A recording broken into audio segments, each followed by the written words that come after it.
住むんだから。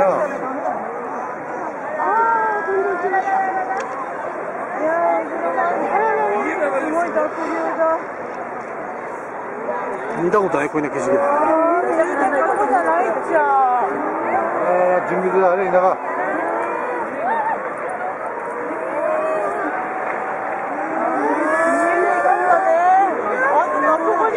なんだ、車じゃねえか、あずきだ。全部終わりだ。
火災だ。火事だ。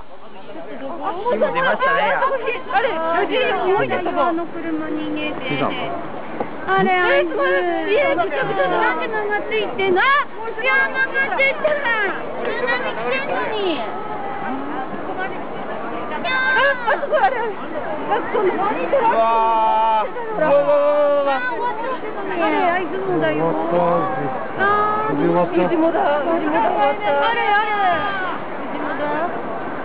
何を起き始める。何一番目のガキみたいなのか、ここ。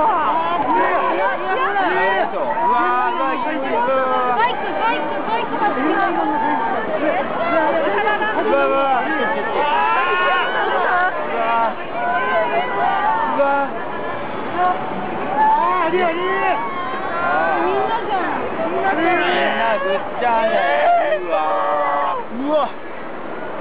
信じられない。車もだって。ほら。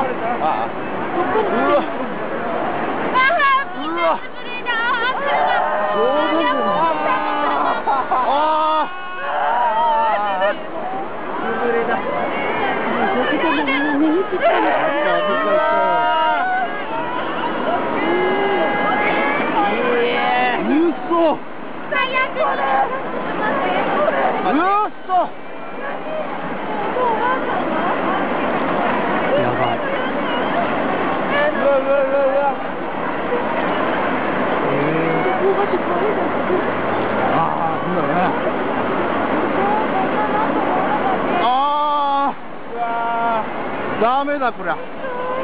壊滅だよ。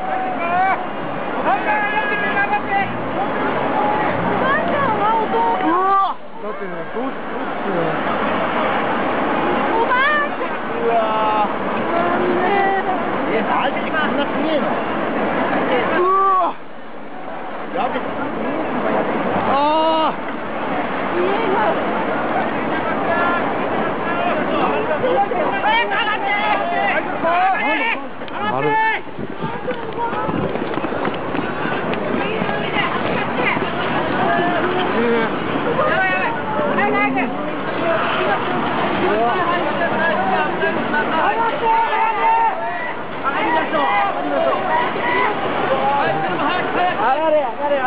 上がれちょっと中へ入ってください。中入ってください。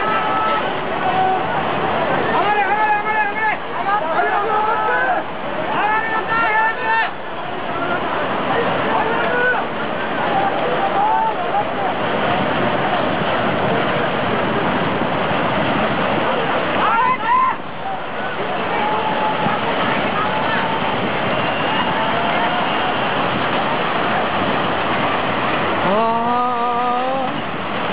やばい。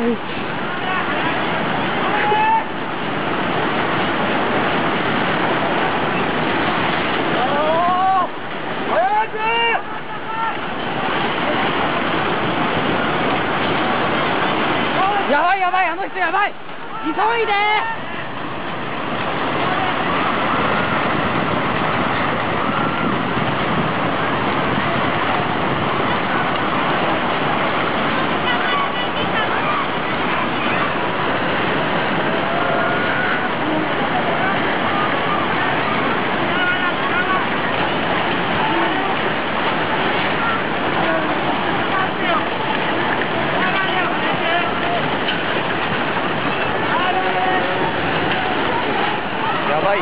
上がった方がいいっすよ。誰かいるんか。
The resort of南三陸lay in their path.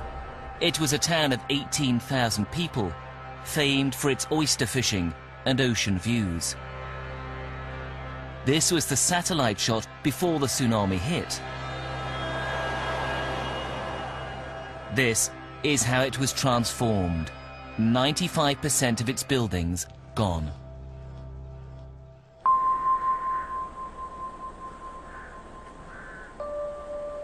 High on a hillside, where it was judged no tsunami could ever reach, is a pensioner's home.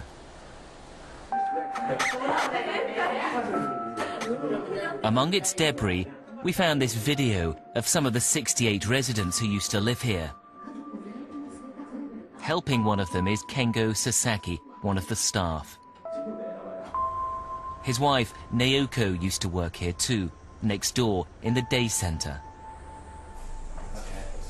After the quake, Kengo went outside to inspect the horizon. From here, I could see an incredible dust rising up from over there, and the trees and houses would just be mown down. And I was sure, at the rate, that it was going to reach us. He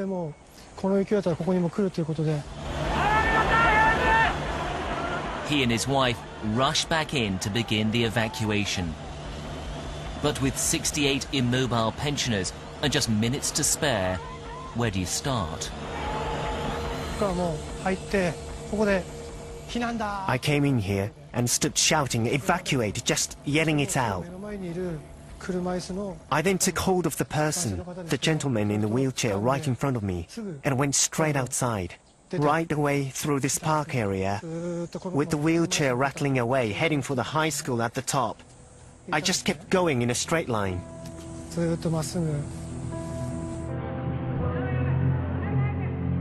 He doesn't look back. The tsunami has already consumed half the town, hundreds are dead, and it's still advancing. I couldn't get any farther up than this. So I called a fellow member of staff over, and we carried him up towards the higher ground at the high school. Right away up there. You can see Kengo in the bottom left of screen, the waves surging behind him. He returns again to rescue more, before escaping himself up the hill. Others weren't so lucky.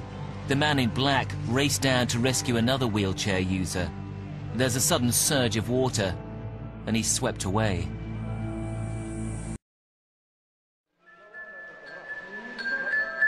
After saving several pensioners, Mr. Sasaki begins searching for his own wife. I didn't know where she was, and I'd searched for her in the rubble. But she must have been forced back to where she worked by the tsunami.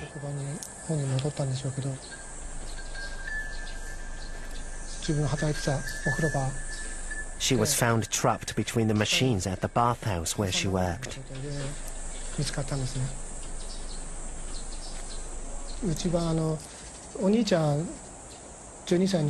When they found her, I went to where our eldest, a 12-year-old son, had been evacuated, and told him how his mother had.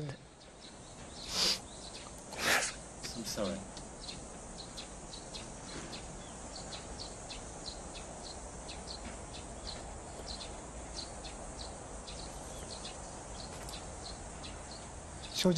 I was open with him, telling him that she'd died while trying to get people up. With my daughter, though, I have to say, I couldn't quite bring myself to tell her.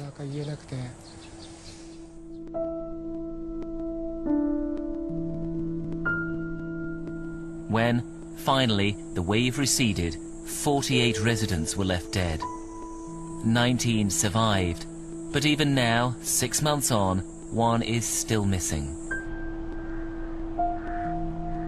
The town of Minami Sanriku, once a bustling port, had been transformed into this, a wasteland. This was the emergency center, which broadcast warnings across town that a tsunami was on its way.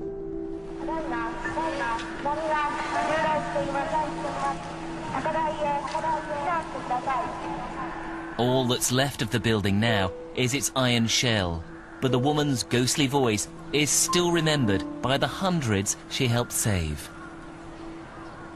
The woman behind the microphone continued imploring the local population to evacuate their homes as the seawater surged through the ground floor and then began to climb through the other floors. She would have known, of course, that her chances of survival were diminishing all the time, but this was an act of self-sacrifice.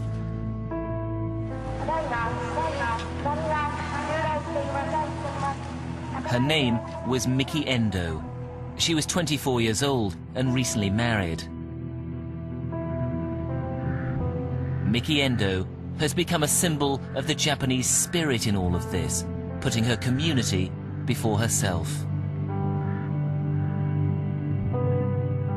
Her colleagues who survived had to shin up the aerial on the roof of the 4-story building. They were still clinging on as the wave receded. In the town's hospital, only the 5th story remained above water, but there just wasn't enough time for patients on the lower floors to clamber up there. Out of 107 of them, 71 died.